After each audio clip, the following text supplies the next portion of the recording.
도 계속해서 은혜의 자리에서 승리하신 여러분 되시기 바랍니다.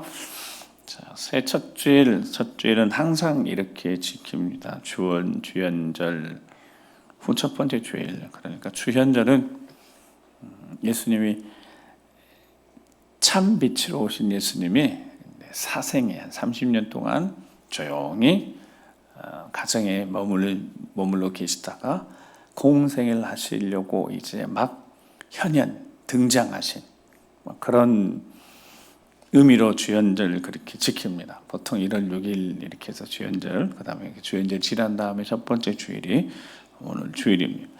공생에 시작하는 예수님, 자신을 세상에 드러내신 날 그렇게 기념해서 주연절 그렇게 하고 이제 주연절 첫 번째 주일로 지킵니다. 그리고 주님의 수세 주일이기도 하고, 공식적으로 예수님이 사역을 시작하시면서 이제 세례를 받으셨던 그때를 기념해서 주일을 지킵니다. 세례요한에게 세례를 받으신 후에 예수님께서 물에서 올라오실 때 그날에 있었던 그 영광스러운 장면, 잊을 수 없는 장면이 마태복음 3장 15절 17절에 이제 기록되어 있습니다. 같이 한번 마태복음 3장 15절에 17절 말씀 같이 한번 읽어보겠습니다. 시작.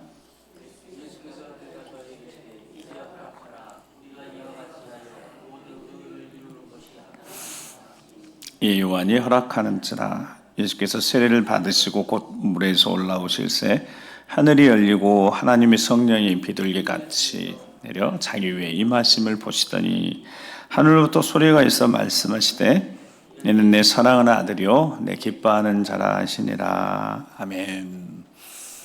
예수님은 분명히 죄가 없으십니다. 그러니까 물 세례를 받으실 필요가 전혀 없습니다. 근데도 예수님이 찾아오셨습니다. 세례 요한에게.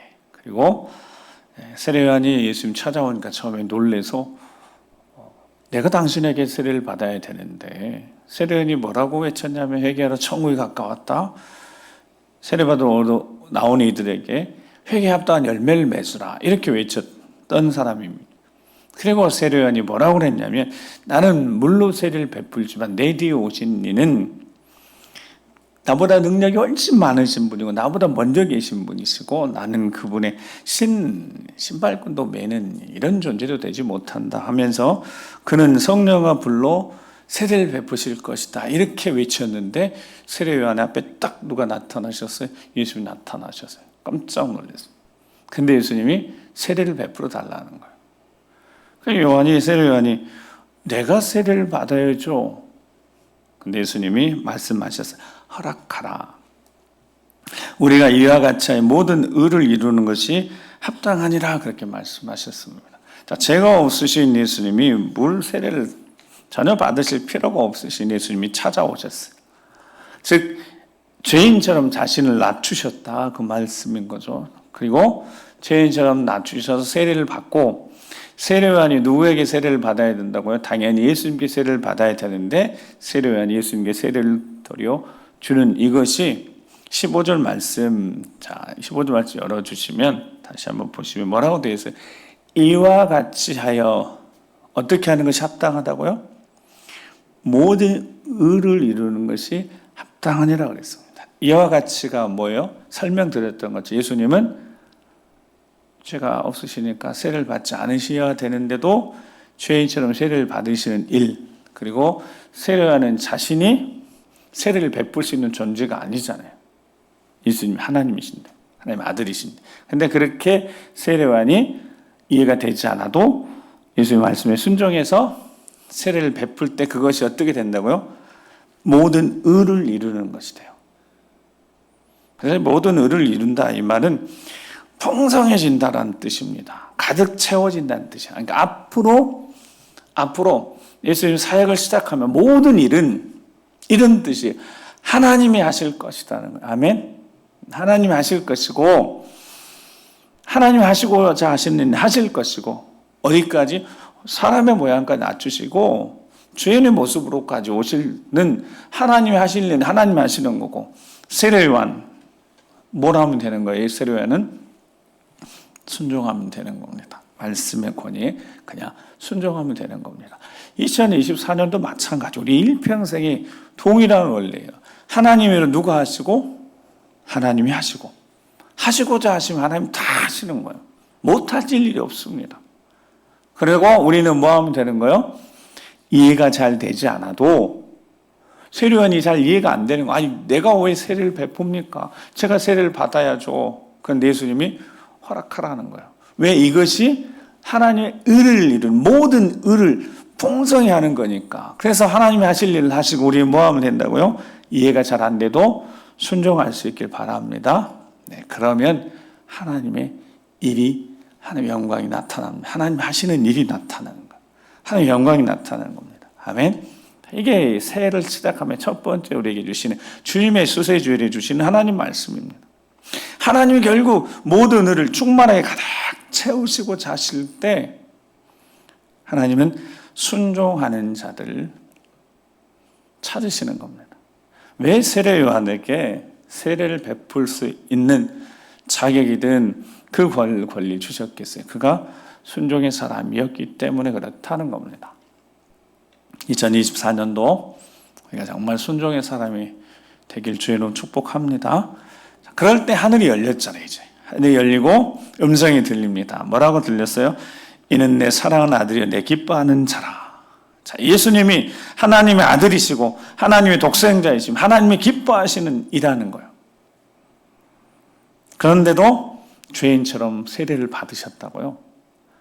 인간의 몸을 입고 오셔서 세례까지 받으시며 결국 자신까지 내어주셨다고요. 뭐를 위해서요? 하나님 의가 충만해지도록, 하나님의 영광이 가득하도록 그렇게 예수님께서 순종하셨다는 겁니다. 예수님도 순종하셨는데요. 여러분, 예수님도 순종하셨는데 우리는 당연히 순종해야 되지 않겠습니까? 복종해야 되지 않겠습니까? 세상에 참 빛으로 오신 메시아의 사역을 시작하면서 이제 우리 내용을 우리는 마태복음도 잘 아니까요. 그 뒤에 성령 이끌 광야에 가셔서 40일 금식한 동안에 가장 육체적으로 연약한 가운데 있을 때 시험도 받으셨어요. 근데 이기셨습니다. 강력한 사탄의 유혹 앞에 하나님의 아들로서 능력을, 기적을 베풀어서 승리하신 게 아니라 뭘로요? 하나님의 말씀의 권위, 그 한마디로 말씀으로 제압하셨던 겁니다. 기억해야 되는 거죠. 하나님의 사람들, 올 한 해의 제목이, 표가 뭐라고요? 하나님의 말씀의 능력이에요.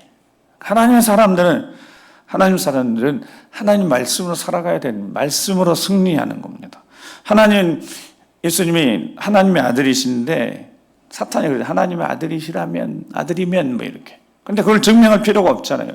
여러분, 신분이 아들인데 뭘 그걸 증명해요? 뭐 능력을 베풀어 증명할 이유가 있어요? 여러분, 우리가 하나님 자녀인 줄 믿습니다. 우리가 하나님 자녀라는 걸 증명할 필요가 있을까요? 우리가 하나님 자녀이면 어떤 능력이 나타나고 자녀가 아니면 능력이 안 나타나고, 그래서 우리가 하나님 자녀임을 증명이 될 어떤 증명할 필요가 있을까요? 아니요. 그거는 우리가 한 게 아니잖아요. 전적인 하나님의 은혜이잖아요. 증명할 필요도 없어요. 하나님의 자녀들에게 기적이 나타날 수 있어요. 충분히. 근데 안 나타날 수도 있는 거죠. 기적하고 유무하고 그거 상관없이 우리는 하나님의 자녀인 줄 믿습니다. 올 한 해 하나님의 자녀임을 결코 잊지 마셔야 돼요. 상황과 환경이 어찌 되든, 이게 원하는 대로 되든, 이 판이 다 엎어져서 어려움이 생기든 여러분 상관없어요. 우리는 하나님의 자녀인 줄 믿습니다. 이건 변함없는 사실이에요. 예수님이 하나님의 아들이시면서 모범을 보여주신 거예요. 능력 행하지 않으셨고 그냥 말씀으로 제압하셨어요. 그러니까 우리가 말씀이 있어야죠. 오늘 안에도 하나님이 이 당장을 통해서 부족한 종을 통해서든 우리 목사님, 전사님 통해 계속 말씀하실 거예요. 쏟아지는 말씀을 여러분 마음속에 잘 담아내시기 바랍니다.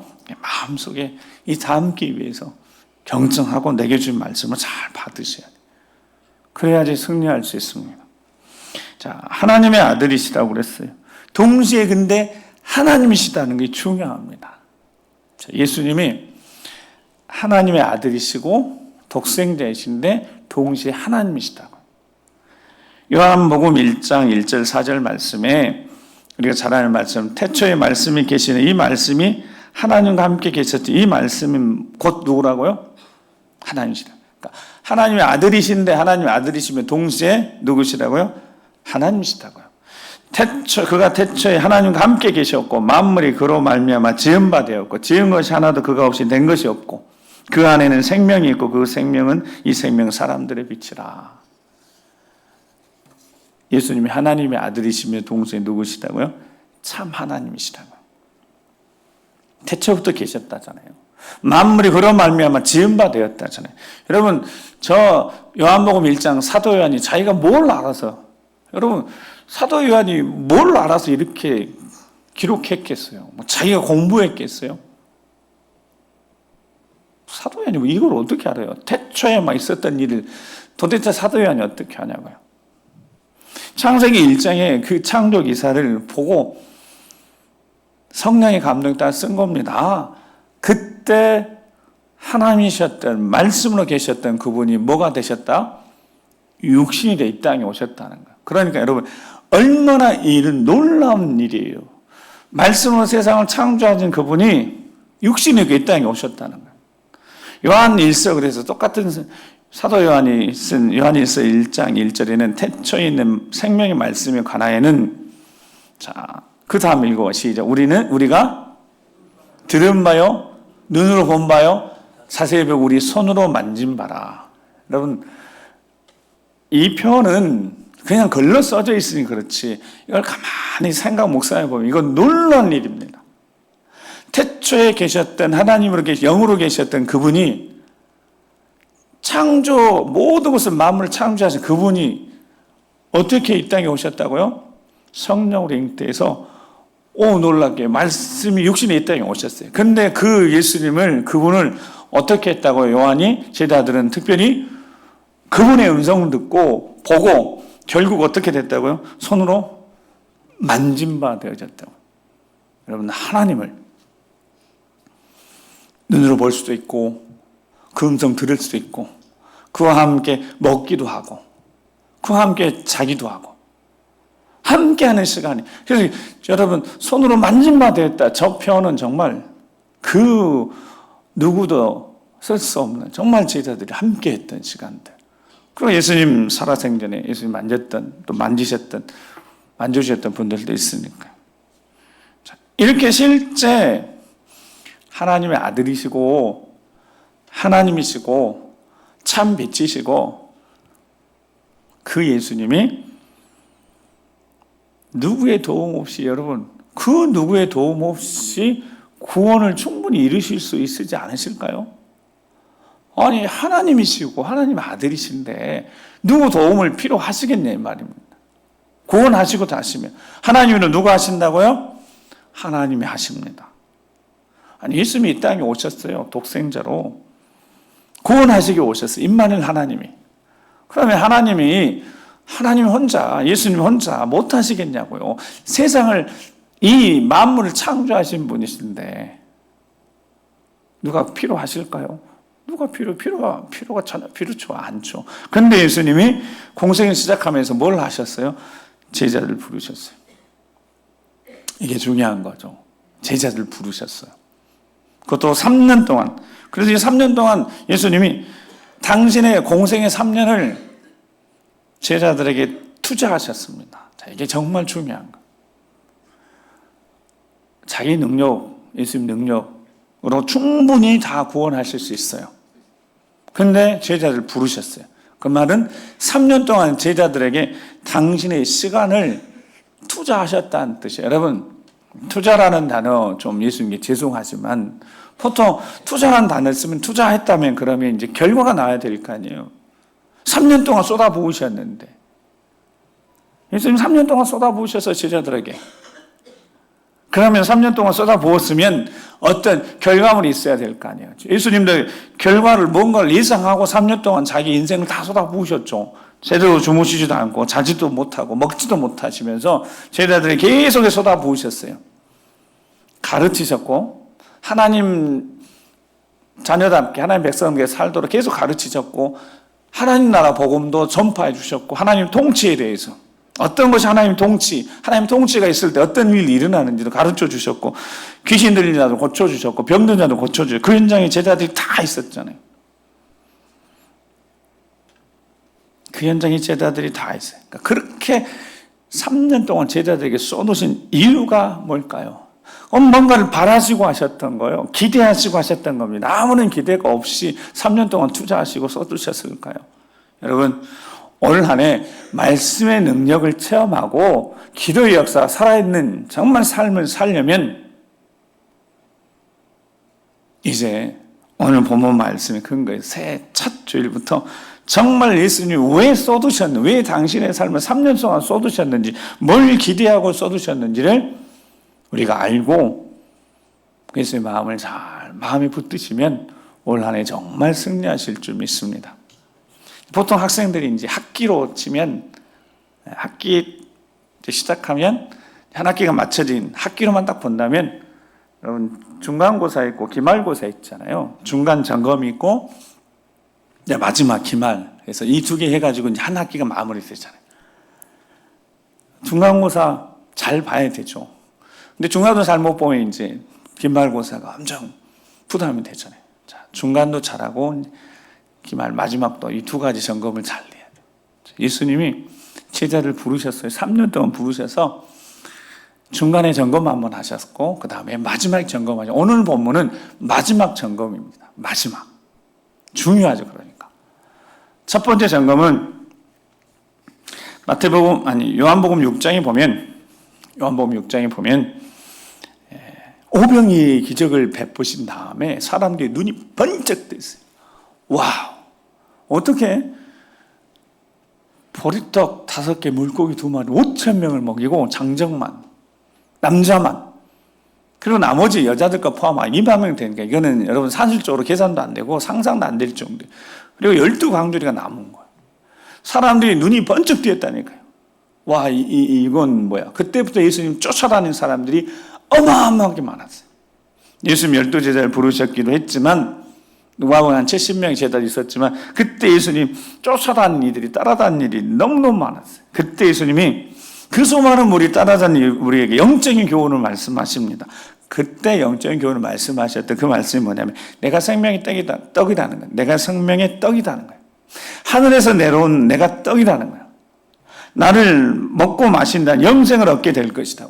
그러니까 유대인들이 딱 듣고 아니 어떻게 자기 살을 먹고 막 자기 준다는 거야. 예수님이 그 영적인 의미라는 거야. 내 살은 참된 양식이고 내 피는 참된 음료로다. 나를 먹는 자는 나로 말미암아 살리라. 이런 말씀 계속 하셨어요. 자, 영적인 말씀을 해주셨다고요. 영적인 거, 예수님이 영적인 은혜를 주시는 분이시다는 걸 계속 말씀하는데 이 사람들이 어려워서 믿지 않고 어떤 결과가 나타났냐면 더 이상 예수님을 따르지 않고 떠난 이들이 많았습니다. 즉 예수님을 따르는 자들 중에 중간 점검을 해서 걸러내셨습니다. 근데 12명의 제자들은 첫 번째 그 질문의 첫 번째 점검에 다 통과가 됐어요. 다행히.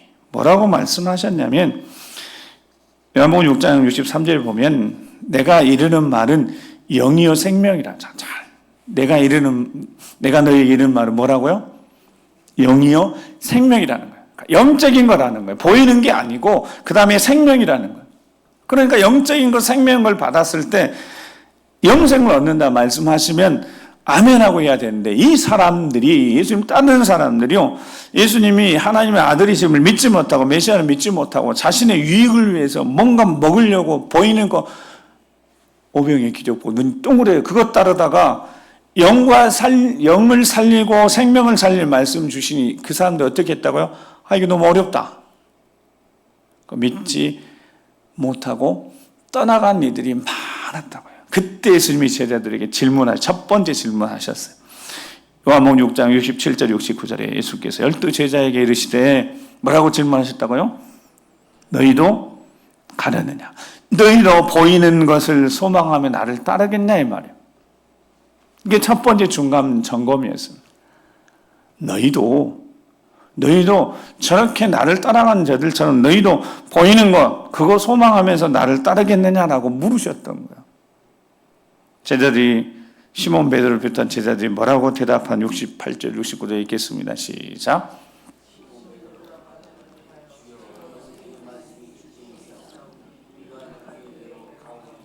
우리가 주는 하나님의 거룩하신 자이신 줄 믿고 알았사옵나이다. 아멘. 첫 번째 중간 점검에서 제자들이 그 시험에 잘 통과했습니다. 점검에서 너희도 가려느냐 너희도 보이는 것 소망하며 오병이어 보고 물질 보이는 그 배고픔 해결하려고 날 따라오고 있느냐. 내가 말하는 말은 영이고 영을 살리고 생명을 살리는 말 가르침인데 너희도 가려느냐? 그랬더니 제자들이 아니요. 주 영생의 말씀이 주께 있는데 우리가 누구에게로 어디로 가겠습니까? 라고 시작해서 중간점검 잘하고 3년 동안 그들이 영적인 사람으로 세우는데 예수님이 당신의 생을 투자하셨다고요. 어떤 사람으로 세워가는데요?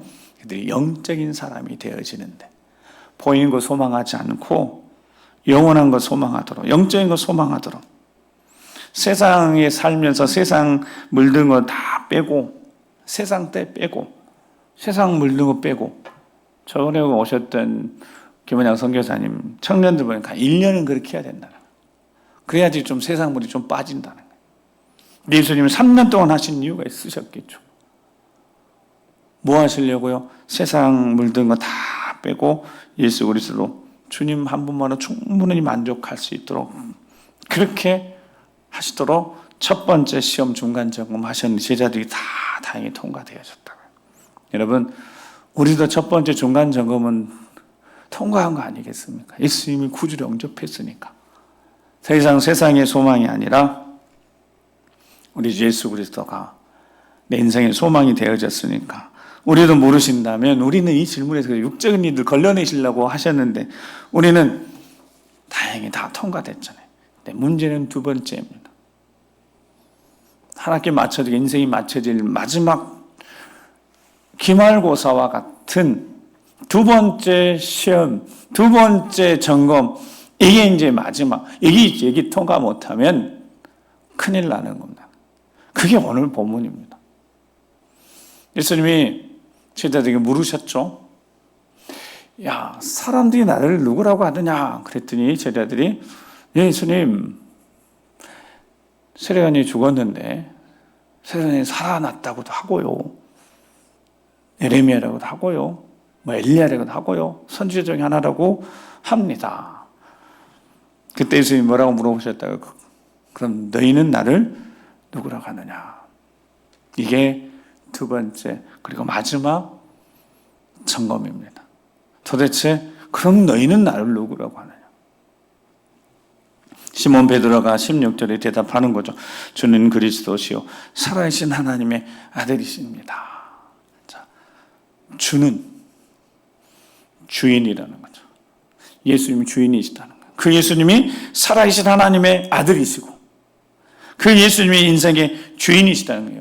그때 예수님이 말씀하셨던 게 중요한 거죠. 이 대답을 하고 나니까 복되다고 한 다음에 이것을 알게 하신 이가 누구시다고 17절에 혈육이나 혈통이나 배워서나 학식으로 된 게 아니라 하늘에 계신 내 아버지께서 그거 알게 하셨다는 거예요. 하나님이란 하나님 하시는 겁니다. 마지막 우리가 제자들 예수님이 3년 동안 왜 쏟으셨다고요? 그들이 영적인 사람이 되게 하시려고 3년 동안 자기 전생을 다 쏟아부으신 거예요. 3년 동안. 그들이 뭐하는 사람, 영적인 사람이 되려고. 여러분 근데 베드로가 제대로 고백하잖아요. 주는 예수님 내 인생의 주인이시고 메시아이시고 살아계신 하나님 아들이십니다. 이 고백했을 때 이거 복된 거라고. 그거 누가 알게 하셨다고요? 하나님 하셨다고. 하나님 아버지가 알게 하셨다고. 자랑할 것이 없다는 거예요. 여러분 자랑할 것이 없다는 거예요. 하나님의 자녀가 되는 것을 뭐 자랑할 거, 우리가 뭐 자랑할 것이 뭐가 있겠어요? 우리가 노력한 것이 없는데, 전적인 하나님의 은혜인데, 제자들을 택함 받을 때, 제자들은 그냥 자기 삶의 자리에 자기 일 하고 있었던 사람들, 예수님 찾아가서 그들을 부르셨는데, 그들이 자랑할 게 뭐가 있겠어요? 내가 제자가 됐다고 자랑할 것이 뭐가 있겠어요? 자랑할 것도 없지만 두 가지 그래도 약속해 주시는 거요. 이름 베드로라고. 그 이름의 뜻처럼 이 반석에 내 교회를 세울 것이고 음배의 권세가 어둠의 권세가 이 반석에 세운 내 교회에 이기지 못할 것이고, 두 번째는 천국 열쇠, 잘 아는데요. 천국 열쇠 주실 거다. 여러분, 천국 열쇠는 천국의 주인이 누구에게 주겠어요? 하나님 자녀에게 주죠. 여러분, 이게 하나님 자녀가 됐다는 의미잖아요. 예수님이 가지고 있는 천국 열쇠를 주신데, 예수님이 하나님의 아들이시라면 똑같이 하나님 자녀 우리에게도 천국 열쇠를 주신대요. 어떻게 사용하는지, 여러분 천국 열쇠 어떻게 사용하는지 아세요? 천국 열쇠 어떻게 사용하는지 아셔요? 어떻게 사용하는 게 아니에요. 그냥 자녀의 권위로, 그렇죠? 하나님의 자녀의 권위로 거기 말씀은 그대로 이 땅에서, 이 땅에서 풀면 풀고 매면 매일 것이 돼요. 천국에서 어떻게 사용하는지 고민할 필요가 없어요. 그냥 자녀이면 그냥 사용할 수 있는 거예요. 그냥 자녀이면 사용할 수 있는 그런 권리를요 주셨어요. 베드로의 신앙 고백, 베드로에게만 주신 게 절대 아니에요. 베드로에게 하나님 아버지가 알게 하신 그 고백 드릴 수 있는 자에게, 예수님이 인생의 주인이라고 고백하는 자들에게, 예수님이 하나님의 아들이심을 고백하는 자들에게 다 동일하게 주시는 거예요. 성령의 감동을 통해 고백하는 모든 자에게 다 주시는 약속입니다. 그 약속 들려주신 다음에 비로소 예수님이 자기가 예루살렘 올라가서 장로들과 대제사장들과 서기관들에게 이제 잡혀서 돌아가실 것이고 4일 만에 다시 살아날 것을 말씀해 주셨잖아요. 그 믿음을 모시고 감당할 만하니까 알려주셨어요. 가야 할 길을. 그랬더니 베드로가 예수님 붙들고 흔들면서 정신 차리세요 예수님, 주여 그리하지 마시옵소서. 왜 죽으러 가십니까? 그리고 이 일은 결코 예수님께 미치지 않을 것입니다 라고 했을 때 예수님이 좀 전에 온화한 모습으로 베드로 쳐다보면서 그렇게 복 주셨던 예수님 얼굴이 전혀 싹 바뀌시면서 무서운 얼굴로 사탄아 내 뒤로 물러가라, 그렇게 말씀하시잖아요. 너는 나를 넘어지게 하는 자더라. 베드로가 예수님을 넘어지게 하는 자에게 사로잡힌 거죠.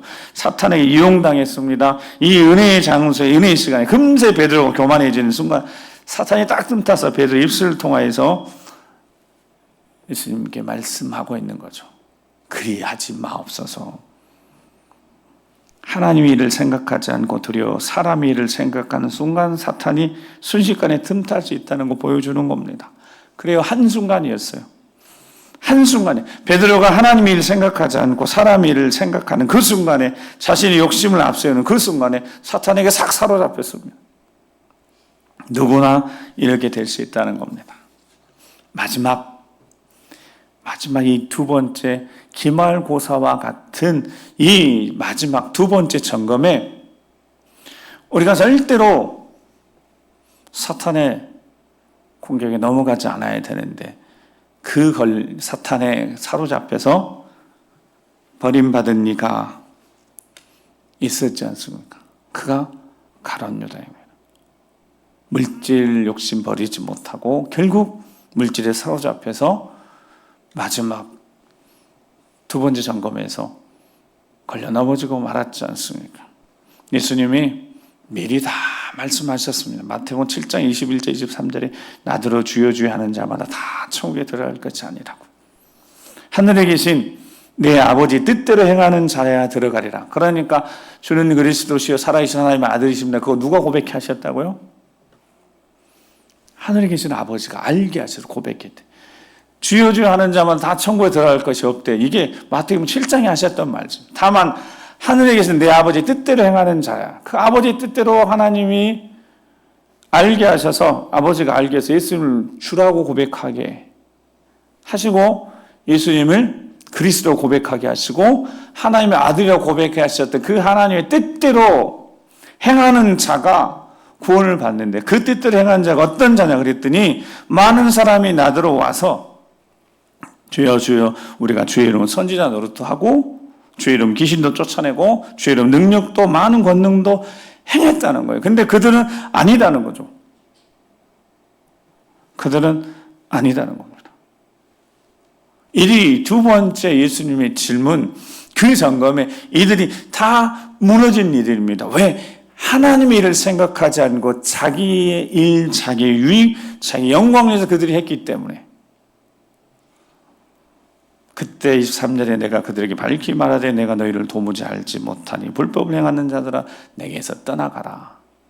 이게 마태복음 5장부터 7장까지 있는 산상수 첫 번째 가르침부터 미리 말씀해 놓으셨던 겁니다. 2024년 그래서요, 어떻게 살아야 될지는 너무 명확합니다. 너무 분명합니다. 정말 확실합니다. 그게 오늘 본문 우리가 늘 들으면서도 뭔가 마음속에 불편한 생각으로 한켠에 남아있는 이 거룩한 부르심 앞에 늘 불편한, 그렇지만 분명히 대답해야 될 24절 25절 말씀, 오늘 본문 24절 25절 같이 한번 읽어보겠습니다. 오늘 본문 시작. 예수께서 제자들에게 이르시되 누구든지 나를 따라오려거든 자기를 부인하고 자기 십자가를 지고 나를 따를 것이니라. 누구든지 제 목숨을 구원하고자 하면 잃을 것이요 누구든지 나를 위해 제 목숨을 잃으면 찾으리라. 아멘. 주가 그리스도이시고 내 인생의 주인이 예수님이시고 그분이 메시아이시고 하나님의 아들이시다면, 그걸 믿는다면 하나님의 일을 생각하고 사람의 일을 생각하는 금세 그 순간 사탄의 사로잡힘을 당하는 것을 보여주신 다음에 다시 한번 누구든지 나를 따라오려거든 말씀하시는 겁니다. 3년 동안 함께 하시면서 아직도 제대로 서 있지 못한 제자들에게 마지막 날 외면당할 수 있다는 거 미리 경고하신 예수님이 영생의 말씀을 두고 육신을 따르는 자들 한 번 중간 점검하셔서 적어도 그 중간 점검에 통과한 자들에게 두 번째 마지막 점검하면서 인생의 주인이 예수님이시다면, 분명하게 그게 내 신앙 고백이라면 자기 자신을 부인하는 삶, 더 이상 강조할 필요도 없지 않습니까? 예수님과 함께 걸으려면 희생건진의 삶을 살아야 되니까, 내가 원하는 것도 내려놔야 되고 내 권리까지도 포기해야 되니까. 우리 삶이 여전히 해결돼야 문제가 올라온 데도 있을 겁니다. 근데 그 해결을 위해서 예배 드리러 기도하고 하는 것이 아니라, 여러분, 우리 문제를 해결하기 위해서 예배를 드리거나 기도하는 거, 이거 하나님 일보다 사람 일이 앞서지는 거니까. 무슨 조건을 내세우고 하나님 앞에 나오는 것이 아니라, 나를 먼저 구원하셨으니까, 하나님 자녀를 삼아 주셨으니까, 하나님 자녀에게 천국 열쇠도 주셨으니까, 우리가 무슨 조건을 가지고 하나님 앞에 나와서 예배 드려야 되겠냐, 이 말입니다. 자기 십자가는 자기를 부인하면서 그 다음에 발견되어지는 겁니다. 내가 부인되지 않으면 내가 뭘 져야 될지 내 십자가가 보이지 않는 거니까. 예수 그리스도 우리 주님이 주인이시다면 올 한해 어떻게 살아야 될지 다시 이 두 번째 점검 앞에 가룟 유다가 무너졌다는 사실을 한번 기억하고, 베드로조차도 순간 사로잡혔던 것을 기억하고, 일평생 우리 주님이 우리와 함께 하신다고 약속하셨으니까 우리 목숨보다 중요한 것이 뭐가 있겠습니까? 즉 목숨을 바쳐서 희생하고 헌신의 삶을 충성하며 살아야 되는 것은 마땅한 겁니다. 처음으로 돌아가서 수세 현장에 예수님이 허락하라는 거예요. 하나님은 하나님 일을 하실 테니까. 세례요한에게 뭐라고 하셨다고요? 따지지도 말고 묻지도 말고 그냥 순종하라는 거예요. 그렇게 하나님의 충만한 의가 이루어질 것이다고. 올 한 해 하나님이 하실 겁니다. 그리고 우리는 우리가 해야 될 일을 해야 합니다. 그게 다른 게 아니에요. 요한일서 4장 10절에서부터 쭉 말씀을 같이 한번 읽고 이제 기도할 터인데요. 우리는 우리가 해야 될 일을 하면 되는 거. 그게 하나님 사랑하는 거. 사랑은 여기 있으니 우리가 하나님을 사랑한 것이 아니요 하나님 우리를 사랑하사 우리 죄를 속하게 화목제물 그 아들을 보내셨습니다. 11절 사랑하는 자들아 하나님 이가 우리를 사랑하셨은지 우리도 서로 사랑하는 것이 마땅하도다. 17절 이로써 사랑이 우리에게 온전히 이루어진 것은 우리로 심판날에 담대함을 가지게 하려 함이니 주께서 그러하심과 같이 우리도 세상에서 그러하니라. 사랑 안에 두려움이 없고 온전한 사랑이 두려움을 내쫓나니 두려움에는 형벌이 있습니다. 두려워하는 자는 사랑 안에서 온전히 이루지 못하느니라. 우리가 사랑하면 그가 먼저 우리를 사랑하셨습니다. 아멘. 그가 먼저 우리를 사랑하셨답니다. 그러니까 우리도 주님을 사랑하는 것이 마땅하지 않겠습니까? 온란의 주님과 동행하는 승리의 삶을 살기를 원하십니까? 그렇다면 먼저 우리를 사랑하신 그 사랑 기억하고 간직하고 우리 뜨겁게 주님을 사랑하는 올 한 해가 됐으면 좋겠습니다. 하나님 하신다고 말씀하셨으니까 우리는 세례요한처럼 그냥 따지지도 묻지도 말고 말씀하시면 순종할 수 있길 바랍니다. 그래야 할 때 하나님의 영광이 나타나게 될 줄 믿습니다. 기도하시겠습니다. 우리 함께 기도하시면서 누구든지 나를 따라오려거든, 이게 두 번째 가장 중요한 점검이라고 그랬습니다. 내가 여전히 내가 주인 되어져서 나를 내려놓지 못하고 내 드러내고 있는지, 내 자신을 부인하지 못하고 있는지, 내 자신을 제대로 부인하지 못하면 내가 짊어질 십자가가 보이지 않습니다. 내가 원하는 걸 하고 내가 하고 싶은 걸 하기 때문입니다. 하나님의 일이 아니라 사람 일을 생각하면 그렇게 되는 거죠. 올 한 해 하나님 일 우선하고 하나님의 영광 우선하고 내가 하나님 앞에 나올 때 조건을 가지고 나오는 것이 아니라 정말 하나님 앞에 나를 사랑하는 하나님 앞에 진심으로 사랑하는 마음으로 예배의 자리, 기도의 자리 지키며 하나님 주신 은혜의 자리 지키며 승리할 수 있도록 주여 우리를 붙드시고 인도해 주시라고 주여 한번 우리 기도하겠습니다. 주여 아버지 하나님이 하나님 일을 알아서 하시리라고 말씀하시면서 오늘 우리에게 손을 내미셨사오니 주여 우리가 때로 납득되지 않고 이해되지 않아도 말씀하셨으니 순종할 수 있는 믿음을 주시옵소서. 믿고 나아갈 때 하나님의 영광이 나타날 것이며 도우시고 역사해 주실 것이어서 주의 영광이 나타날 것을 믿사오니 주여 우리를 불쌍히 여겨주시옵소서. 우리를 깨우쳐 주시옵소서. 아버지 앞에 나올 때 우리가 무슨 조건을 가지고 우리의 욕심을 위해서가 아니라 하나님의 영광이 우리 삶에 드려지길 소망하오니 다 쓰임받고 다 온전히 내어드려도 내 자신을 내어드려도 다 갚을 수 없는 그 사랑, 그 은혜를 기억하며 우리 주 예수 그리스도 주인 되신 주님 앞에 제대로 믿음에 고백하며 제대로 삶을 살아낼 수 있도록 주님 도와주시옵소서. 거룩한 삶을 살 수 있도록 도와주셔서 우리 영적인 사람들, 하나님의 사람들 주여 하나님답게 살아가되 이제 이 마지막 때 끊임없이 도전하는 사탄의 도전 앞에 주여 정신 차려서 하나님을 먼저 우선하게 하시고 먼저 그에게 의를 구하게 도와주시고 하나님의 영광을 드러내는 삶을 살아가는 모두가 될 수 있도록 아버지 함께하여 주시옵소서. 그러가신 아버지 하나님 감사합니다. 우리를 먼저 사랑해 주셔서 자녀 삼아 주셔서 감사합니다. 하나님의 자녀임을 기억하며 온란해 주신 천국 열쇠로 내 영광 내 것이 아니라 하나님의 영광 나를 위한 것이 아니라 함께하는 우리 동역자들을 함께 세워가며 그렇게 함께 하나님의 영광을 바라보며 전진하여 함께 승리 아버지 앞에 영광 돌 우리 모두가 되도록 인도하여 주시옵소서.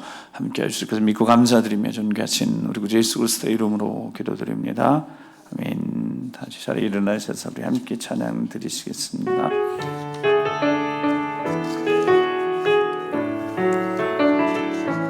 아무도 예배하지 않는 그곳에서 주를 예배하리라. 아무도 찬양하지 않는 그곳에서 나 주를 찬양하리라. 누구도 헌신하지 않는 그곳에서 주께 헌신하리라. 누구도 증거하지 않는 그곳에서 나 주를 증거하리라. 내가 밟는 모든 땅 주를 예배하게 하소서. 주의 보혈로 덮어지게 하소서. 내가 선이고 주의 거룩한 곳 되게 하소서. 주의 향기로 물들이소서. 내가 밟는 모든 땅, 내가 밟는 모든 땅 주를 예배하게 하소서. 주의 보혈로, 주의 보혈로 덮어지게 하소서. 내가 선이고 주의 거룩한 곳 되게 하소서. 주의 향기로 물들이소서. 주의 향기로, 주의 향기로 물들이소서. 이제는 우리 구주 예수 그리스도의 십자가의 구원의 은혜와 아버지 하나님 그 크고 놀라우신 사랑하심과 성령 하나님의 감동과 역사 교통하심이 베드로의 입술의 고백처럼 우리에게도 성령 하나님 통하여서 우리 주님이 그리스도이시며 하나님의 아들이시며 하나님이심을 깨닫게 하셔서 고백케 하셔서 이제는 그 앞에 누구든지 나를 따라오려거든 자기를 부인하고 이 말씀 앞에 올 한 해도 엎드려 나를 처복종시키로 결심할 때 말씀의 능력과 기도 역사로 승리케 하실 것을 믿고 믿음에서 출발하는 귀한 심령들 위해, 믿음의 가정 위에 자녀손들을 앞길 위해 주의 먹는 교회와 어르신 세대부터 시작해 어린 세대까지 저들의 앞길 걸음걸음 인생 위에, 이 민족 위에 지금부터 영원토록 함께 하시옵시기를 간절히 축원하옵나이다. 아멘.